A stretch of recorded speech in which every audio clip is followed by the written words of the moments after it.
Hello, friends. Hope you're all in good health and taking good care of yourself in these times of anxiety, in these times of distress. We have a burden on our minds.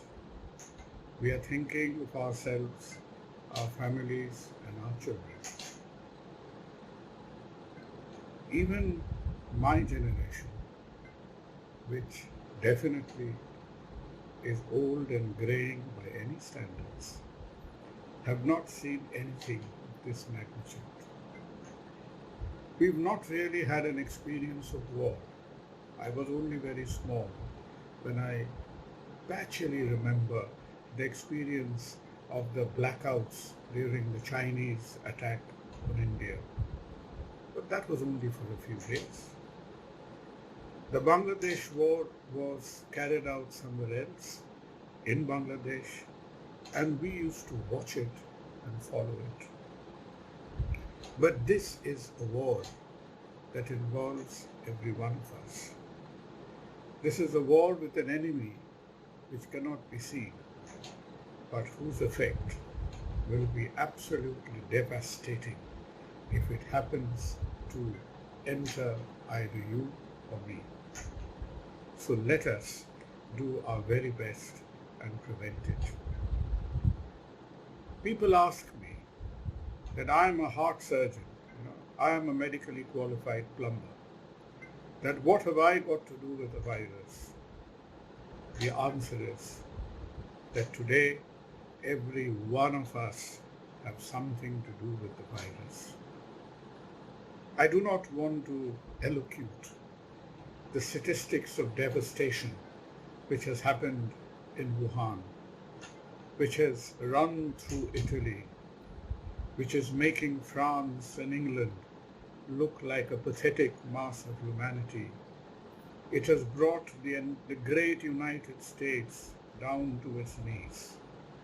So this cannot be a war that we delegate to a handful of people and sit back and watch. And from what little I understand, if there is something I understand, being a stupid surgeon, then you can understand the same thing as well.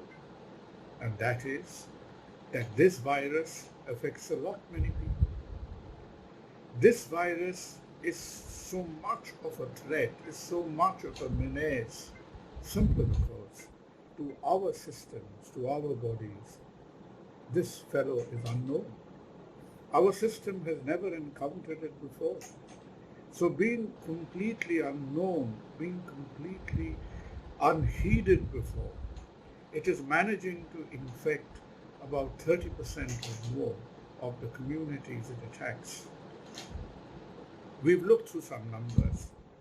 Yes, it is not causing a whole lot of deaths, 1%, 2%. But even those 1 and 2% of lives are precious. It is making a lot of people critically sick. They are having to get to hospitals. They are having to get to the critical care units. And when they are so sick to get into the hospitals, the period of hospitalization is not short. It is between a week and 2 weeks. So rather than being afraid and rather than being apprehensive, let us be absolutely focused on how not to fall into the trap. You've heard it many times before. It is a matter of personal hygiene. It's a matter of keeping ourselves clean. Wash your hands. Try not to contaminate our faces, any other part of the body by coming in frequent contact with surfaces. It is a good idea to wear masks should we be walking around or spending a good amount of time in sort of public places or amongst people whom we are not sure about. And the most important thing for you and me in our situation in India, in Calcutta, in West Bengal, is to practice social distancing and is to follow every word of advice that the government and all other authorities has given us to stay at home, to prevent and minimize interactions with people as much as we can. We are not just saving ourselves, we are saving everybody else, and we are saving our families as well. Without a doubt, this is a tremendous amount of hardship. Without a doubt, this hardship is not just out of boredom. It is not just out of sitting at home and watching the same boring television programs and listening to the same boring people like myself over and over again. But this hardship will be one of financial hardships. Many companies, be it a shop, be it a hospital, be it a factory, will go through a terrible amount of financial discomfort to come out of this very difficult times.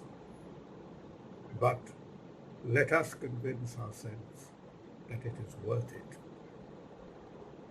Let us convince ourselves that the scenes of disaster that we have seen in other parts of the world, let it only be in the television screens, and we do not want any bit of it to be reenacted in our lives.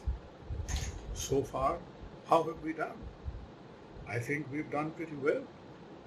If you consider the fact that India, Iran and Italy almost announced their first cases at the same time, India took a policy very early on. We had a choice to make, and that choice was whether we valued the money factor, the economy, before the people. Who was more important to India? Were lives of people more important? Or protecting the money flow, the economy, was more important? Fortunately for you and me, unlike the leaders of Europe, unlike the leaders of the United States, our leaders thought wisely.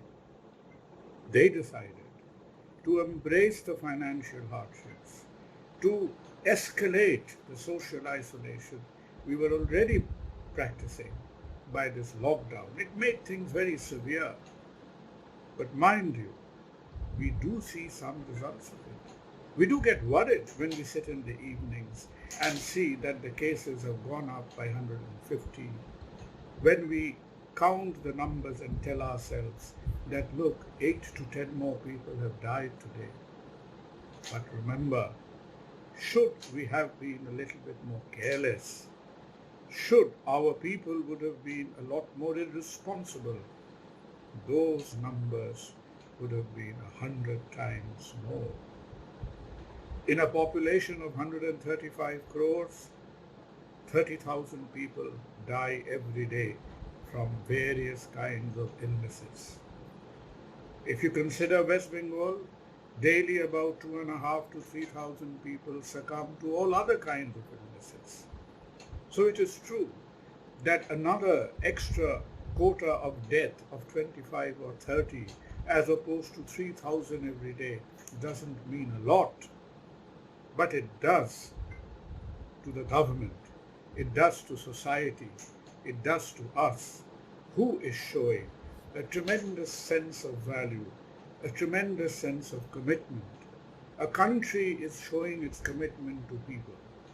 A society is showing its commitment to each member of its habitat. We are showing commitment irrespective whether we are young or old. So even the last life, even one more death is avoidable. Even one more hospitalization is avoidable. And for that, if we have to go through this pain, if we have to go through a few more days of hardship, I tell you, it will all be worth it in the end. We've got our young boys and girls, our intelligent minds who are working day in and day out, trying to find a solution for this deadly disease. like the young lady who came up with such an ingenious test in Pune, which will make testing a lot more easier and effective in India. I'm sure one Indian mind will come up with this solution so that in times to come, none of us will have to go through this hardship ever again. Hardship builds character. Hardship brings out the sympathy. It brings out those values of humanity and those values of fellowship that perhaps someday we thought we were about to lose them. These difficult days have reminded us that the virus may be deadly, but the quality of life, the sense of resolve, the sense of purpose, and the sense of goodness will prevail over the deadly virus. A few more days, let us persevere. I am sure all will be well. Take care of yourselves. Take care of the people around you. And if you have any problems, without a doubt, go to the nearest health facility, to any hospital, whether it is government, whether it is private. If you think you are running a fever, if you think you have a sore throat, which you did not have before, it need not be COVID.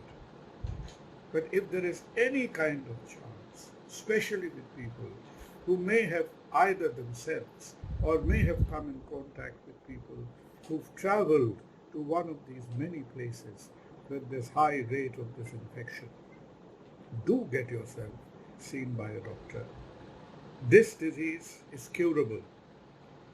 For more than 90% of the people, this problem is extremely mild. But it is the 10% of the more serious hazard that we are out to prevent.